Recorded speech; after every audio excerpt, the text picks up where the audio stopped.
Hey guys, Paul here with the Spirits channel. I haven't been able to do any session videos this week. There will be one coming up soon. Things have been quite busy, but I am happy to announce that my book, An Angel Came Down, is now available on audiobook on Audible. And that's by no means a pitch to get you to go and buy the audiobook. Uh, what it actually means is that I'm going to be uploading the audio book of my book here on YouTube chapter by chapter, so those of you who are interested can listen to it. Those of you who have been watching the channel for any length of time through its various incarnations have heard me talk about this angel encounter I had when I was around 12 years old, and some of the happenings, the paranormal happenings in my life that really shaped my life and made me the person I am today doing what I do. So I wanted to upload the audiobook chapter by chapter, bit by bit, and let all of you have an opportunity to hear the story for yourself, hear my story, and finally know those intimate details about what makes me tick, why I'm here, why I started a YouTube channel in the first place years ago, the many different incarnations, and the paranormal research. And part of that too is because spiritualism, or spirituality, I believe is there to help bring hope and uplift people. And that's something that I've always liked to do, is help people, or help uplift people when times are dark in their lives. And things are really crazy here in America right now. Things are crazy across the world. So I thought this would be just a little effort to put something positive out there. Some of you may believe it, some of you may not. This is my story. I can assure you it all happened, as crazy as some of it may sound. But I wanted to put this out as just, uh, the reason the book was written, to remind us all we're not alone.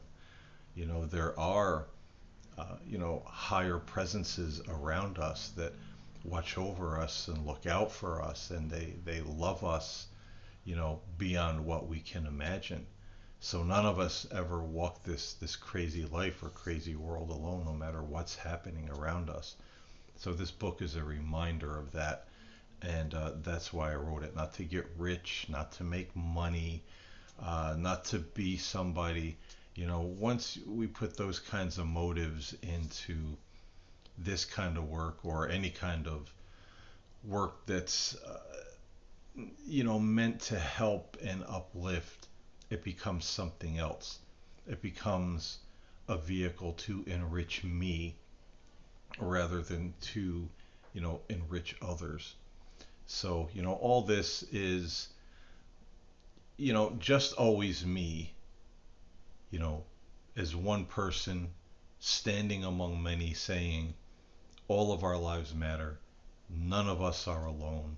We never walk alone. There's more to this world, more to this universe than what we see. And we need to have faith. We need to have hope. So I'm proud to present to you the intro of my book in audio form. An Angel Came Down. And the name of the intro is Dreams, Shadows, and Visions. And I hope you enjoy it, and I hope you enjoy the chapters that will be uploaded to the channel, as I'm able to record them and get them uploaded here on YouTube. So I hope this brings hope and light and reflection and introspection to your lives, and I hope it helps to uplift you into the light, even when times are dark, whether that's on a personal or collective level. So, God bless one and all, and I hope you enjoy the book. Prelude, Shadows, Dreams, and Visions. The small bedroom was draped in gray shadows as the tiny nightlight struggled to illuminate the growing nightfall. As I gazed through the bars of my wooden crib, I could make out the smiling pig that was stenciled on the dresser across the room. Suddenly, in the corner next to the dresser, something peculiar caught my eye. A phantom shape seemed to sway in the murky shadows. It appeared to be moving side to side, as if it were pacing. Then every so often, it would take a hesitant step toward where I lay before retreating back into the darkness. I was neither frightened nor made anxious by the mysterious figure that hung in the dimness, but rather, I felt hopeful. Hopeful that someone I knew was about to emerge from the shadows and take me back home. It wasn't Mommy or Daddy that I anticipated the arrival of. Neither was it Grandma or Grandpa, nor any of the other familiar faces that I had come to know. It was someone else that I desired to see at that moment, someone that I missed greatly, but I didn't know exactly who. All I knew, in my own way at the time, is that I wanted to go home. I lay there gazing into the shadows for quite some time. I can even remember reaching out to the figure several times when it moved in my direction. I wanted so badly for it to be the person that I missed so deeply inside. I wanted them to come out of the blackness and take me back to that place that I longed to return to, even though I didn't remember where that place was. Most people don't have memories that reach all the way back to the cradle, but I certainly do. The incident with the shadowy figure in my room is one of my earliest memories in life. I suppose one could chalk such a recollection up to the blurred misconceptions of a foggy childhood memory. But as I remember, the figure returned often throughout my young life. When I finally graduated from the crib to a bed, I remember the figure standing close by. I would drift off to sleep feeling content that someone familiar was near. When I was very young and sick with the croup, the figure sat at the end of the bed and seemed to watch over me through the night. As many times as the figure would appear, I always hoped that it would make itself known. I felt in my heart that it was someone I knew, someone from that other home I had before I came to this one. As I began to mature and grow, I somehow felt like a stranger in a strange land. This world seemed alien to me, and I couldn't understand some of its ways. I also didn't understand why people didn't know what I was thinking, like they did when I was in that other place. But again, I didn't know what that other place was. All I knew for sure is that the other place was my real home, and I missed it very much. When I was about 3 years old, I began to watch the people around me. I studied their behavior and wondered about some of the things they would do. When adults would have a spat or use unkind words, I would wonder why they didn't realize that love was supposed to be the law that we lived by. In those early years of my existence, something else began to happen that I found very curious. I can recall thinking about who I was before I came into this world. Was I always me, or was I someone else? I would wonder if I would come back here when I died one day, or would I get to stay in that place where I wanted to be? I would also have very vivid memories, visions even, of peering through a hole above this earthly plane and surveying the landscape below. I could see something like thick swirling storm clouds all around me, and below were roads, houses, and grassy fields. In those visionary moments, I could also remember having the presence of others around me. It was almost as if they were showing me the place that I would soon have to enter into. I remember feeling very strange after these visions would pass, and I wondered what it all meant. It was during these odd experiences that I also began to get a sense that we were all from this other place, yet no one ever talked about it. Visions seemed to be a part of my early childhood. They would sometimes pop up, almost as if they were overtaking reality. Then just as quickly, they would be gone. I can recall one Christmas Eve when I was quite small. My parents, brother, and I were at my grandparents' house. I don't recall much about that evening, except that when it grew dark, I became very sleepy.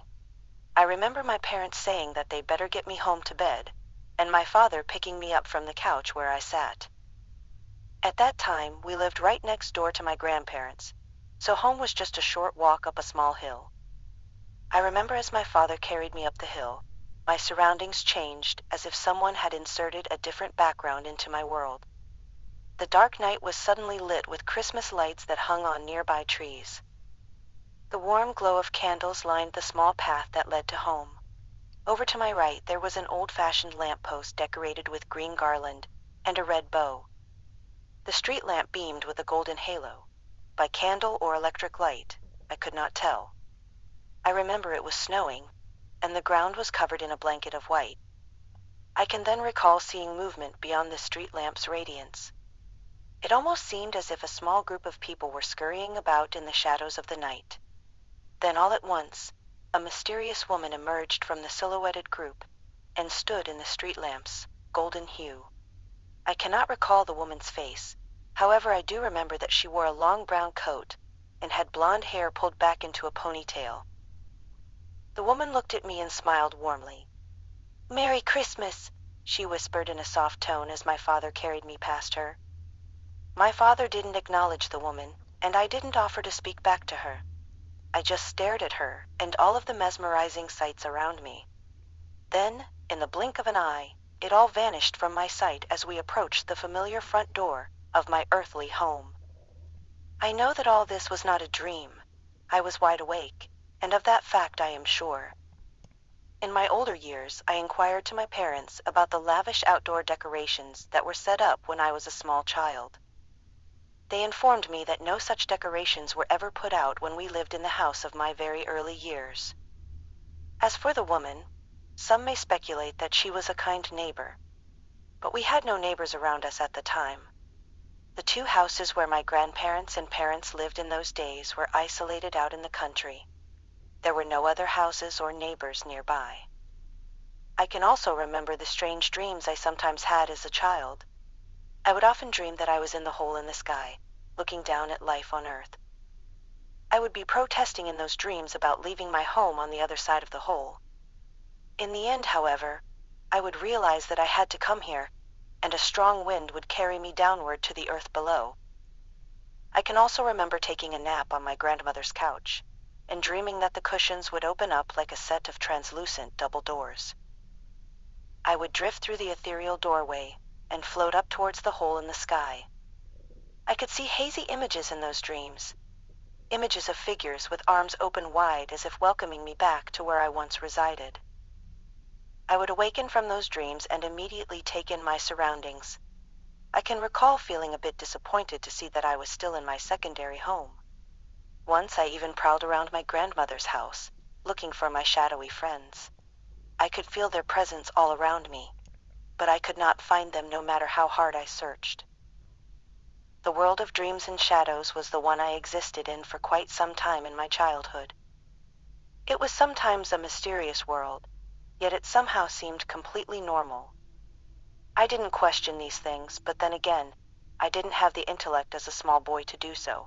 Then one day my mysterious little world suddenly changed when my parents moved the family into a new home.